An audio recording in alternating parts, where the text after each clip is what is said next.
Sitting is bad. We at the Illinois Back Institute treat a lot of patients with a lot of problems, serious back problems, stenosis, degenerated disc, bulging disc, herniated disc situs, some of the most severe back problems. And one of the things we notice is there's two things. Number one is people are not getting enough activity in their life, in their everyday life. And it has a lot to do with the fact that we sit all day long. A lot of these tips are about sitting because sitting causes a great deal of stress on your spine. So it's not getting enough activity and really not, and sitting too long. Those are the biggest problems, and those two problems contribute to very high levels of dysfunction in the spine. So we're going to talk a little bit about that, but there's a stat that we sit for an average of 10 hours a day, and that really our bodies are designed to get 20,000 steps a day, and the average person is under 10,000 steps. And uniquely, I set a goal, and my goal is to get 10,000 steps a day, and that's half of what is really what we should be getting. So we live in a culture that's very sedentary, and it leads to a lot of back problems. Chronic back pain is on the rise, and it's on the rise because of this, because we're sitting too long and we're not getting enough exercise.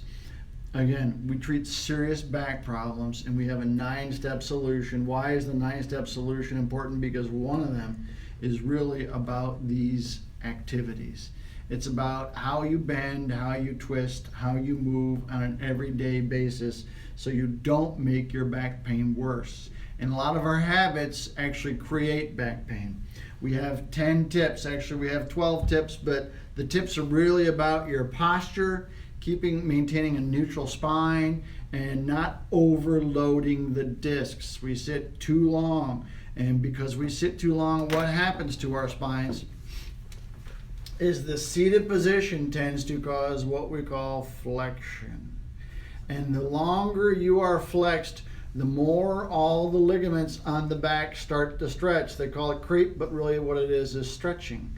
And then when it's stretching into this position, the discs of your spine are more vulnerable to certain stresses because the stretching out elongates all the tendons and ligaments that attach to the back of the spine, and when they're elongated, the discs are vulnerable to activities. So the stresses today we're going to give you, or the tips today are about sitting and when to get up and move around, when you should and should not lift things, but also when you're sleeping and getting out of bed. Because when you get out of bed in the morning, the discs are full, and when they're full, they're more vulnerable to stresses.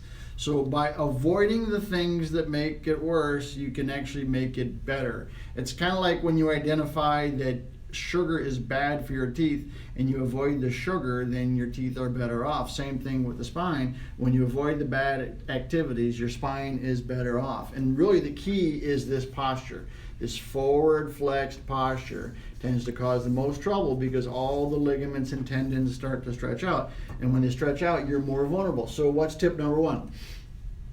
If you're seated for more than 40 minutes, you need to wait 10 minutes before picking something up. This happens when you drive to the airport.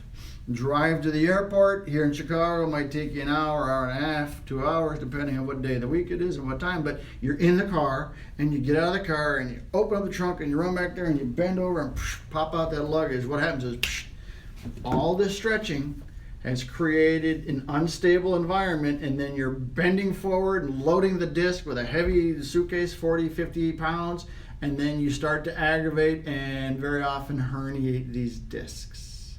So you need to wait. Now, I know it doesn't sound practical, but you can get somebody else to help you.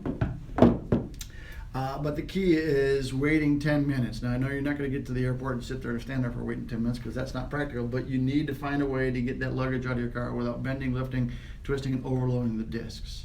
And it's not just the luggage. It's also if you're at work and you have to go pick up a box of paper to put it in the printer, which I had to do today, you got to wait. You can't run over there and pick it up because those discs are still in vulnerable positions.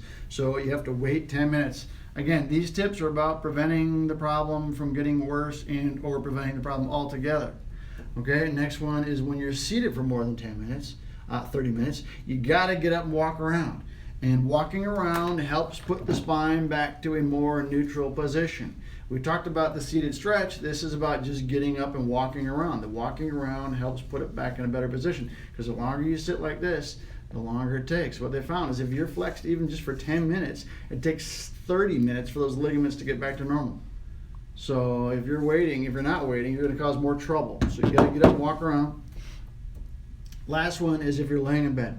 If you're sleeping, when you get up in the morning, the first 30 minutes, all these discs, I'll show you on this one, all these discs are full. And when they're full, they're more vulnerable to simple stresses. So you have to be careful the first 30 minutes in the morning. Don't pick up anything. So what are the rules? If you're seated for too long, don't pick up a box. You got to wait 10 minutes. Or you're in the car, you got to wait 10 minutes. If you're seated for too long, you got to get up and walk around. Getting up and walking around is helpful. And after you get out of bed in the morning, you got to be careful that you don't lift for the first 30 minutes. Again, these are really designed to prevent it from getting worse or to prevent it from happening altogether. So, having said that,